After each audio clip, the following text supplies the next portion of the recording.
Should have been on The Sopranos, Steiny. Now back to Steiny and Guru. Take it away, Steiny. All right. Thanks, Steph. Matt Steinmetz along with Evan Giddings today. Daryl the Guru Johnson tending to a family matter. And let's go out to one of the best basketball writers in the country, and he's been so for a number of years now, Sam Amick. Sam, what's up, my man? Hello, Matty. Hello, Evan. Thank you for having me, boys. Appreciate you. Absolutely, absolutely. Let's just start with Game 1. Did anything surprise you from Game 1?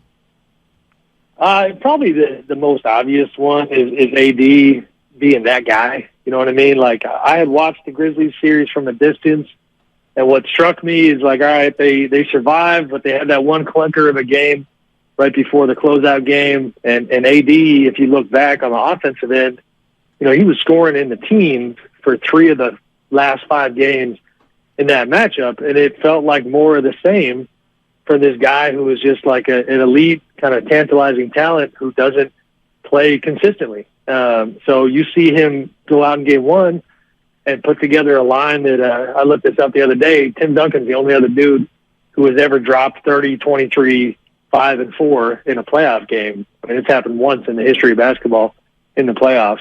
So AD being that guy probably is what jumped out. Well, Sam, obviously Anthony Davis, defensively, his presence was felt as much as his offensive performance. But the Warriors still made 21 threes. I know they took 53 of them, but heading into Game 2, is that something that you expect to continue, or do you feel like the Warriors will try to attack Anthony Davis and try and get into the paint, even if that means potentially having a few shots blocked away or deterred? I feel like, I mean, they do need to get in the paint a little more, but I also think it's unique because you had both teams essentially being successful on the offensive side of the floor doing what they wanted to do. The Warriors, you know, I was sitting next to Mark Spears from Anscape and during the game talking about the fact that the Warriors were just chucking, right? And he was kind of sitting there going, man, like we're talking, you know, I think 20-something threes in the first quarter, whatever it was, 18. But their percentage was pretty good. So they were checking that box. On the Lakers side, you know, they're going to AD, they're getting in the paint, they're getting to the line, which is what they do. So philosophically, I think the Warriors, they got to mix it up a little bit. They got to throw more bodies at AD on the offensive side. But they're going to shoot. That's what they do. And this is not the Kings. That's the biggest, distinction between last series and this one is Sabonis had a great year. The guy's not a rim protector, and the Warriors obviously were living in the paint in that series. Sam Amick joining us on 95.7 The Game. He covers the NBA. When we get to the Warriors, you know, a lot of people talk about their 5-man unit of Looney, Green, Wiggins, Steph, and Clay is one of the best in the league. Now we've gotten to the postseason, and we're finding, well, maybe Draymond Green and Kevon Looney can't play as much together because 2 non-scorers just hurts you too much. What do you think's going on with the Warriors and playing 2 big men, and do they have to be careful about how often they do it? Yeah, and again, that's the difference between this series and the last one. You could do that against the Kings. These Lakers, their identity is on the defensive side. You give them 2 non-shooters, they're going to eat the other 3 dudes alive. And it's tough because Looney in particular, you know, he is just on this absolute wave of momentum in terms of the way he's impacted this group, you know, better than ever. And he's been on a wave for years now, but he's playing at his peak. So the idea of less Looney is counterintuitive, makes no damn sense. But, you know, I do think they probably need to try to go small and really kind of do what the Kings did to them in that last series. When they went small, they had Trey Lyles at the 5, and it worked for that one game. I think the Warriors got to give that a shot. They've got the shooters, they got the bodies, and just having Draymond and Looney out there as non-threats it just mucks it up. Sam, a couple days ago before the series, you wrote about Andrew Wiggins. You know, don't forget about him in this series. And I know he was a plus 40 in the Sacramento series, first games back in 2.5 months. Did you expect more from Andrew Wiggins, whether it's physical, production-wise, and what do you think he offers in this series, especially if you're talking about them going small?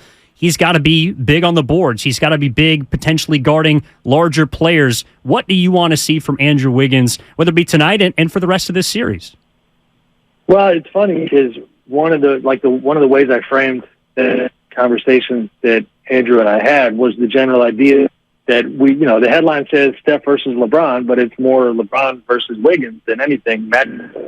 But that almost acts as if this is LeBron of yesterday, LeBron of the Cavs years and even the Heat years when he's the guy carrying his team. So in that sense, it's like as great as Wiggins is defensively, his task is this Lakers team doesn't function that way. You could stop LeBron and lose to the Lakers, and that's not something that these Warriors could say in most of the times when they clashed in the past.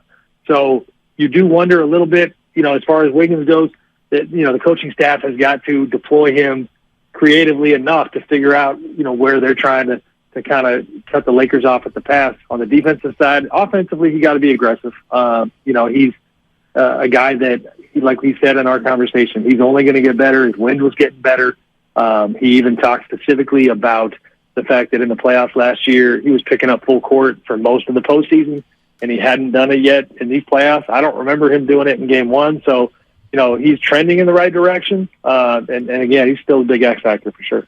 Sam Amick joining us on 95.7 The Game, covers the NBA, one of the best in the business, and a NorCal native. We love him. And I want to ask you about the Lakers backcourt because, we all know about Steph, Clay, and Poole, and they're hard to outscore. You're probably not going to outscore them. But this combination of D'Angelo Russell and Schroeder, they're good enough offensively that they can kind of take a pound of flesh, in the box score with points and assists, and at least Schroeder can defend a little bit.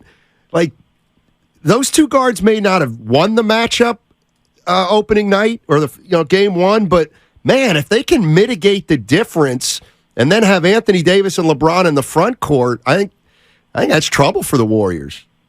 No, I'm with you, Steiny, for sure. To me, if you're pinpointing Warriors, areas for improvement, you cannot have Dennis Schroeder giving you 19. And I'm looking at the box here. Getting to the line 10 times, hitting 9 free throws.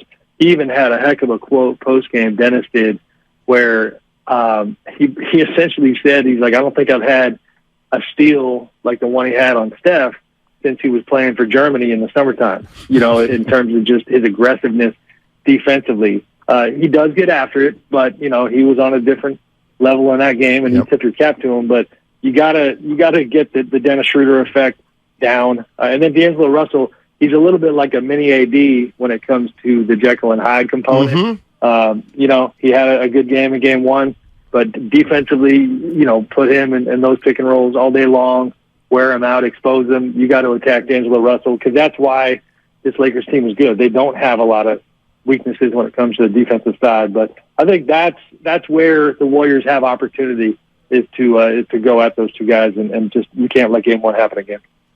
Sam, if we're talking about players that did play, one that didn't on the Warriors side, Jonathan Kuminga. A lot of people expected him to potentially be a part of this series. Steve Kerr has referenced his ability to guard larger wings, LeBron James, Brandon Ingram. He's checked Kawhi Leonard at times this year, but of course didn't play at all in game one. Steiny and I are on the same page that we see a role for him in this series, but what does that role really come to? Like, how do you see Jonathan Kuminga getting involved in this series, if he does so at all? Yeah, I'm surprised, like everybody else. Even going into game one, Steve Kerr was asked about Kuminga, and he didn't make any promises, at all, but he did for sure leave that door open to Kuminga playing a role, and then the game unfolds, and there's no Kuminga.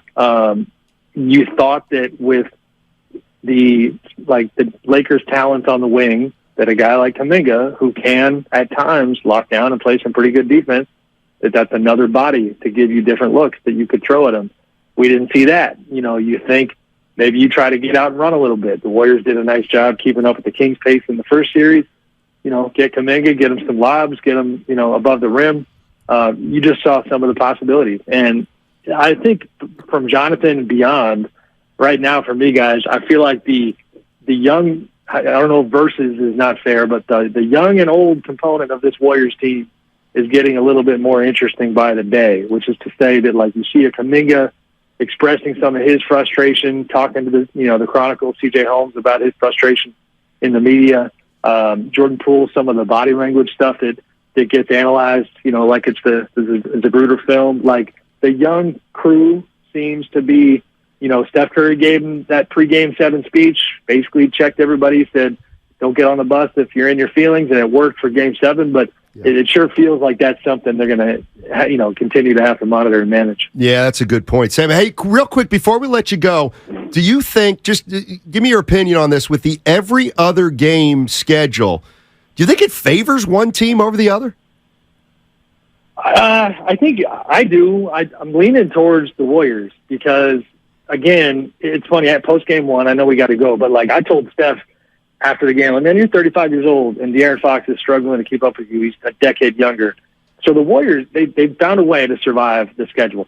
The Lakers, this is not what they do. They don't play 40-plus minutes on LeBron and AD. Right. They are older as far as LeBron, and they are more beat up, and I think, honestly, just fragile is a little tough of a word to pick, but, we know AD's history. He's already grabbing the hip. He's got a hip issue. LeBron's got the foot.